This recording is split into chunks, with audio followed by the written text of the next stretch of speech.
আজকে আপনাদের সামনে যে বিষয়টা নিয়ে আমি আলোচনা করছি এটা হচ্ছে মহাব্বত পয়দা হওয়ার একটি আমল। যে কোনো ব্যক্তির অন্তরে আপনি যদি মহাব্বত তৈরি করতে চান, ভালোবাসা তৈরি করতে চান, অত্যন্ত গভীর থেকে গভীরতম মহাব্বত তৈরি করতে চান, সে শত্রু হতে পারে, বন্ধু হতে পারে, আপনার প্রেমিক বা প্রেমিকা হতে পারে, স্বামী-স্ত্রী হতে পারে, সন্তান-সন্ততি হতে পারে এবং যে কারো অন্তরে আপনি যদি মহাব্বত তৈরি করতে চান তাহলে আজকের যে আলোচনাটা এটা আপনার জন্য।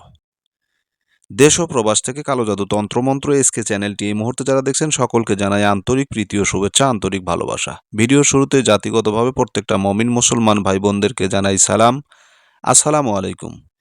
হিন্দু দাদা দিদির প্রতি আদাব, অন্য সকল ধর্মের প্রতি আন্তরিক শুভেচ্ছা ও অভিনন্দন।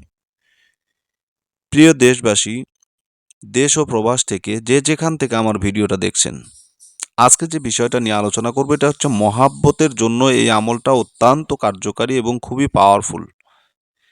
তবে আপনাদের কাছে আমার বিশেষ একটা অনুরোধ থাকবে যে আজকের যে তকবিরটা আপনাদেরকে আমি দেখাবো বা শেখাবো এটা ভুলেও কেউ খারাপ কাজে ব্যবহার করবেন না। এটা কিন্তু ভুলেও কেউ হারাম কাজে ব্যবহার করবেন না। এটা অবশ্যই আপনাকে হালাল কাজের উপরে ব্যবহার করতে হবে। তো আমি যে আয়াতটা আপনাদেরকে দেব, এই আয়াতের বাংলা এবং আরবি দুটোই আপনাদেরকে আমি দিয়ে দিব। ঠিক আছে? দুটোই আপনাদের সামনে আমি রাখবো। এটা যদি সহিভাবে সঠিক কাজে যদি আপনারা ব্যবহার করতে পারেন, সঙ্গে এটার ফলাফল পাবেন। সঙ্গে। কিন্তু শর্ত একটাই, যে এটা হারাম কোনো কাজে আপনি ব্যবহার করতে পারবেন না। হারাম কাজে যদি এটাকে ব্যবহার করেন তাহলে আপনি ক্ষতিগ্রস্ত হবেন। তো আমি চাই না যে আপনারা আমার কোনো আমলের দ্বারা বা আমার কোনো আমল শিখে সেটা দিয়ে আপনারা বিপদে পড়েন, সেটা করতে গিয়ে আপনারা বিপদের সম্মুখীন হন। এরকম কিছু যেন না হয়। যার কারণে আপনাদেরকে আমি সতর্ক করলাম যে এটা হারাম কাজে ভুলেও ব্যবহার করা যাবে না। এখন আসেন, এটা দিয়ে আপনারা কি করবেন? যে আয়াতটা আপনাদেরকে দেখাবো, এই আয়াতের ফজিলতটা কি? এটা হচ্ছে শত্রু নিধন করবে, শত্রুর অন্তরে আপনার জন্য ভয় সৃষ্টি করবে এবং সম্মান সৃষ্টি করবে, সম্মান বৃদ্ধি করবে, প্রেম, ভালোবাসা, আন্তরিকতা বৃদ্ধি করবে। অত্যন্ত কার্যকারী একটা নকশা বা একটা আমল নিয়ে আপনাদের সঙ্গে কথা বলছি। যে আয়াতটা আপনাদেরকে দেখাবো এখন, এই আয়াতের মাধ্যমে আপনারা আপনার ভালোবাসার মানুষের অন্তরে প্রেম স্থাপন করতে পারবেন, মহাব্বত স্থাপন করতে পারবেন। ঠিক আছে? এটা হচ্ছে আরবি। এই আরবি যারা পড়তে পারেন তারা আরবি পড়বেন, যারা আরবি পড়তে পারেন না হয়তো বাংলা দরকার, বাংলায় লিখে দিলে হয়তো আপনারা পড়তে পারবেন। তাদের জন্য আমি বাংলা দিয়ে দিলাম। ঠিক আছে?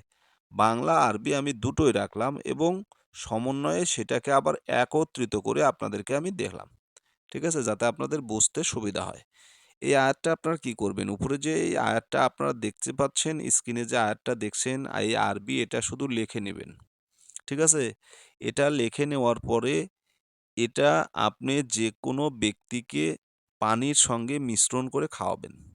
পানিতে মিশ্রণ করে খাওয়াবেন। এখন পানিতে হয়তো আপনি খাওয়াতে পারতেছেন না, তাহলে ট্যাপের পানিতে এটা রাখতে পারেন, নলকূপের ভিতর রাখতে পারেন, অথবা এটা দিয়ে আপনি যেকোনোভাবে তাকে পানির সঙ্গে বা শরবতের সঙ্গে মিশ্রণ করে এই তকবিরটা যদি খাওয়াতে পারেন তাহলে আল্লাহ তাআলার অশেষ দয়া মেহেরবানিতে আপনার প্রিয় ব্যক্তি বা যাকে আপনি পছন্দ করেন সেই ভালোবাসার মানুষ বা আপনার শত্রু যদি হয় সে আপনার সঙ্গে বন্ধুত্ব স্বরূপ আচরণ করবে।